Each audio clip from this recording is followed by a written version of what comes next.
Crusader states were, oddly enough, states created by the Crusades. They were the Kingdom of Jerusalem, the County of Tripoli, the Principality of Antioch, the County of Edessa, and, later, the Kingdom of Cyprus. They are one of the biggest failures of Western Christendom. Their purpose was to reconquer the Holy Land for Catholicism, show Christian supremacy over Islam, and plunder as much as possible, as quickly as possible. Of these three goals, almost all of the states accomplished only the last one, with limited success that was made moot by conquest from Muslim powers. The outlier is the Kingdom of Cyprus, which I argue was the most successful Crusader state because of its long existence and lasting Western influence. In this video, I will compare the rest of the Crusader states to Cyprus in their creation, government structure, culture, and collapse to see why it succeeded while the others failed. This is important if we decide to have a round 9. Just theoretically. Creation. The Crusader states in the Holy Land were created during the military conquest of the region by Latin forces. The conquest of key cities like Edessa, Antioch, Jerusalem, Accra, and Tripoli, in addition to the mass defeat of Muslim forces in the Battle of Ascalon, formed the basis of the Outremer, which is overseas in French. The overarching theme for these states is that they did not inherit a state structure in the region to which they could link themselves to legitimize their rule. This presented difficulties because the Crusader states could only rely on their military and Western support to legitimize themselves, which largely left after the First Crusade, leaving the Outremer chronically short of manpower. Additionally, this did not appeal to the majority Muslim population. They were treated as second-class citizens with moderate toleration, making them more sympathetic to the Muslim powers. An exception to this rule is the County of Edessa. The county was established when Thoros, the ruler of the independent city-state of Edessa, was waging a parallel war on the Muslim powers, asked Baldwin of Bologna, one of the primary leaders of the Crusades, to help defend Edessa. Baldwin agreed on the condition that he became heir to Thoros, who was childless.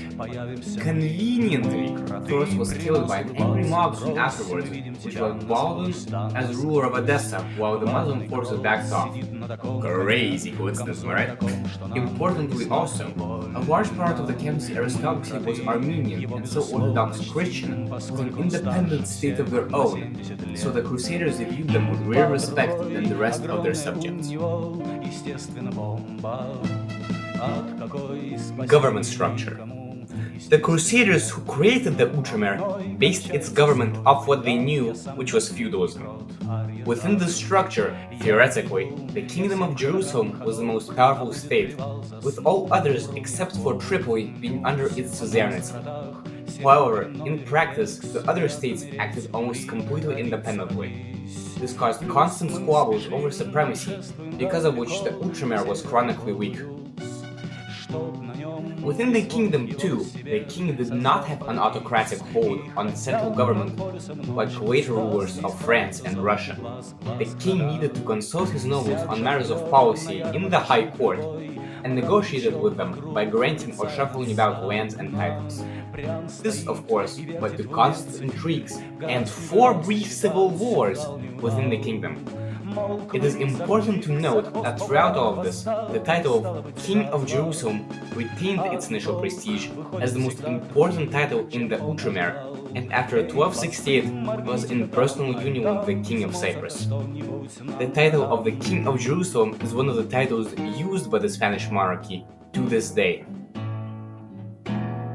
Another consequence of this feudal arrangement is that these states themselves were divided into semi-independent baronies with their own motives and garrisons. They were descended from, essentially, warlords during the First Crusade that grabbed what they could from the Seljuk territory. While theoretically the lords needed to give a quota of knights to the king, in practice they could refuse if they decided that the king was threatening their independence. The king did, however, have the help of the Christian military orders like Templars and the Hospitallers, who were the most elite fighting force in the Near East. This was a questionable ally, however, because these orders owed loyalty only to themselves in the times that acted against the interests of the kingdom. All in all, the lack of political and military centralization within the Outremer simply turned the Crusader states against each other and themselves, which made it easier for the Muslim states to conquer them. Culture.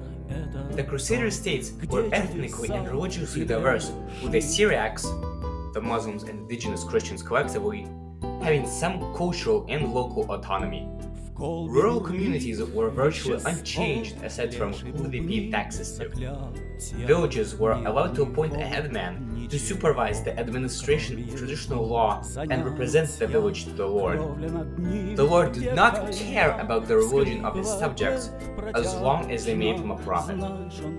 However, the Outremer was a frontier region, and the majority of the population on both sides of the frontier shared a single identity.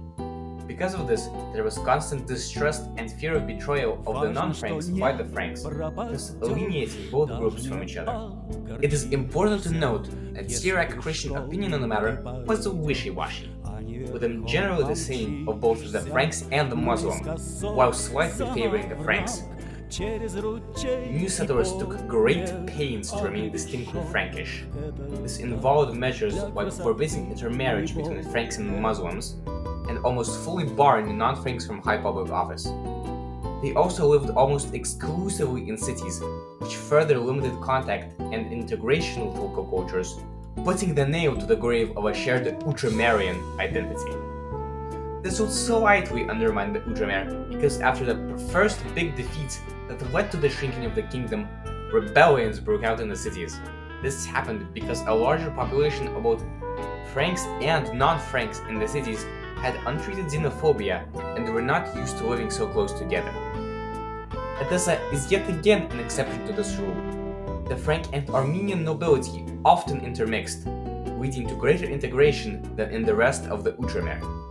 Edessa's case would show, however, that the cultural makeup of the Crusader states was not a big deciding factor, because they were the first to collapse. All of the Crusader states were conquered by Muslim powers. Edessa was marked to be first because of its incredibly wealthy capital and flat territory made it an attractive target for Imad ad-Din Zagdi, the Muslim ruler of Mosul and Aleppo.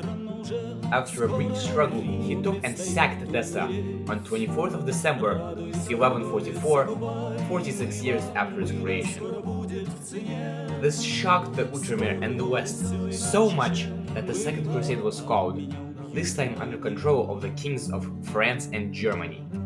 This was problematic because they and their subjects hated each other, had some of the worst disciplined armies in history, and seemed to be dead set to up in every way possible, with 9/10 of the German army slaughtered before they even reached the Levant. This was followed by a rout less than a week after the start of the invasion, forcing them to end the crusade. The crusades that followed were either the same or worse in execution, with relatively few of them succeeding in conquering territory, aside from Cyprus. This eventually led the Outremer to have a series of forts on the Levantine coastline until they too eventually succumbed to the Muslim armies. Why was the First Crusade so successful in comparison to the others? Because of two key factors: Muslim disunity and the leadership makeup of the Crusade. During the First Crusade, the Middle East was divided between bickering Muslim powers, with infighting made them more vulnerable to the Christian onslaught. Whilst after the Crusade, all or almost all Muslim powers in the region united under a charismatic leader like Zendi or Saladin to drive the Crusaders out.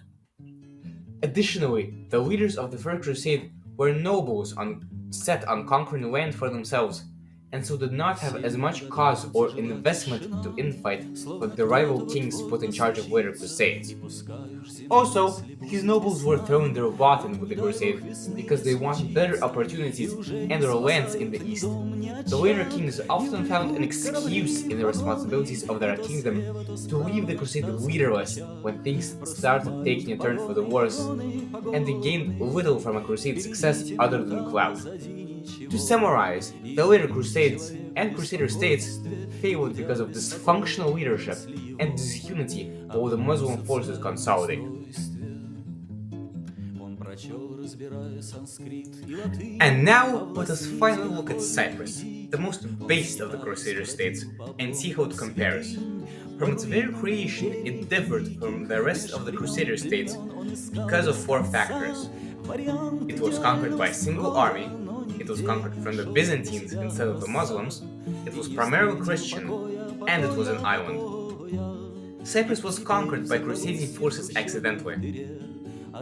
In 1184, Isaac Komnenos, who was distantly related to the current dynasty on the Byzantine throne, staged a coup in Cyprus by presenting a letter appointing him governor to the local authorities, and then declaring himself Byzantine emperor.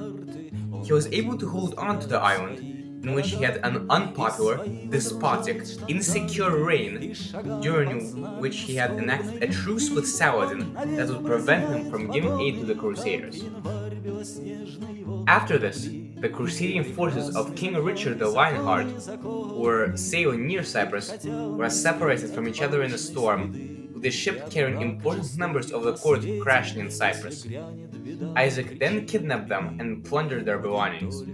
When Richard heard of this, he immediately attacked and conquered the whole island, which later gave way to Almeric of Lusignan, the future king of Cyprus. This marks a big difference from the mainland Crusader states, who were created by several different baronial armies, while Cyprus was conquered by a single army under one ruler who leveraged this position to have the local nobility pledge fealty to him. Also, Cyprus used to be part of the Byzantine Empire. This meant that it inherited its traditions of greater centralization and was mostly Christian, making them more loyal to their new Frankish overlords, despite initial unpopularity. This contrasts to the earlier states, where a disloyal majority Muslim population made them harder to manage. Government. The Kingdom of Cyprus was more centralized than the rest of the Outremer. This was achieved by carefully holding key forts and cities in the royal domain, for the territory the king administers directly and not by proxy through a vassal. Because of this, commercial taxation and the military were under direct royal control, making armed insurrection unlikely. On top of that, the justice system was under royal control. This contrasted with the rest of the Outremer, where local lords could dispense justice of their own accord, presumably becoming very rich in the process. This does not mean, however, that the kings fully had it their own way. When King Peter I of Cyprus violated feudal custom wholesale, he was assassinated. After this, an ordinance was issued by the High Court that ensured that the king could not declare war, make peace, or recruit more than 100 men-at-arms without the consent of a majority of his vassals. About the High Court. In Cyprus, there was a tenuous separation of powers between the legislative High Court and administrative kingship. However, the king could also issue new laws by decree, though not without opposition. In 1300, when the king empowered the Viscount of Nicosia to change court procedures, he was denied because it went against the laws the Viscount swore to apply. He was then dismissed, and the oath taken by his successors changed, so that they undertook to accept special commandments from the king when they were given. To summarize, while the king's power was not absolute in Cyprus, it was more centralized than on the mainland Outremer and resulted in greater cooperation and cohesion. This insisted the longevity of the kingdom by increasing its ability to profit and resist Muslim incursion. Culture. Cyprus was primarily Christian Greek. Other than that, Cyprus largely follows the same mode as the rest of the Outremer. The kings did not position themselves as successors to the Byzantine rule in Cyprus and took great care to follow Western European ideals of monarchy. Contact with the outside world was slow and irregular. This was because the rugged terrain and ocean separated Cyprus from said outside world. Additionally, the population was almost completely rural, with no walled cities, slowing and distorting communication even more. Towns were established under the Latins, but even in the 16th century, the majority still lived in the countryside. In the beginning, Latin settlers on the island came primarily from Franks dispossessed by Saladin's conquest in the Outremer. However, in the 13th century, immigration started directly from Western Europe. These settlers encountered a socio-political system inherited from the Byzantines and developed a syncretic approach that compromised between Byzantine and Western traditions. As a result, taxation and labor exploitation remained largely the same. However, land ownership, military, ecclesiastical organization, and the society of the ruling class were largely westernized. This did not mean that the Franks or their takeover were popular. Neophytos, a Cypriot monk, writes this about the conquest of Cyprus. The wicked wretch, referring to King Richard, achieved not against his fellow wretch Saladin, but achieved this only, that he sold our country to the Latins for 200,000 pounds of gold. Whereon great was the wailing and unbearable the smoke. However, the speed of the conquest largely placated the populace, which in turn led to greater cohesion between the ruling and the ruled, to ensure the survival of the state. In summary, the Kingdom of Cyprus had an ethnic minority as a ruling class, with some syncretism, which is analogous to Odessa.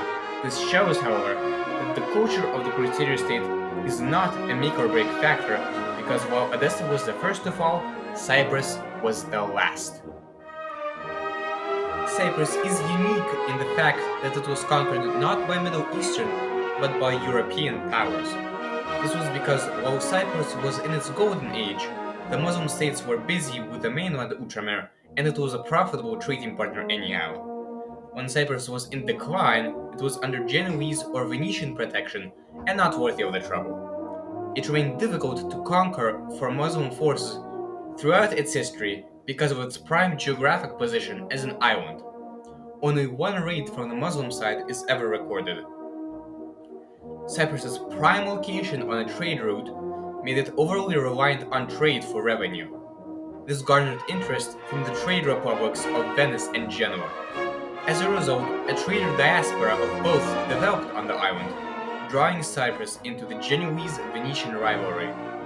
This, coupled with the initially weak kingship of Peter III, was the beginning of the end. During the coronation of Peter as King of Jerusalem in 1360, there was a scuffle between the Genoese and Venetian representatives for the ritual role of leading the king's horse. Apparently, the fight was about which faction would be on the right side of the horse versus the left side. This turned into an anti-Genoese riot with considerable damages done to certain merchants. When the Genoese government demanded that Cyprus pay reparations, the king refused. After this followed a very draining war for both sides, with Genoa eventually coming out on top. The settlement terms were severe.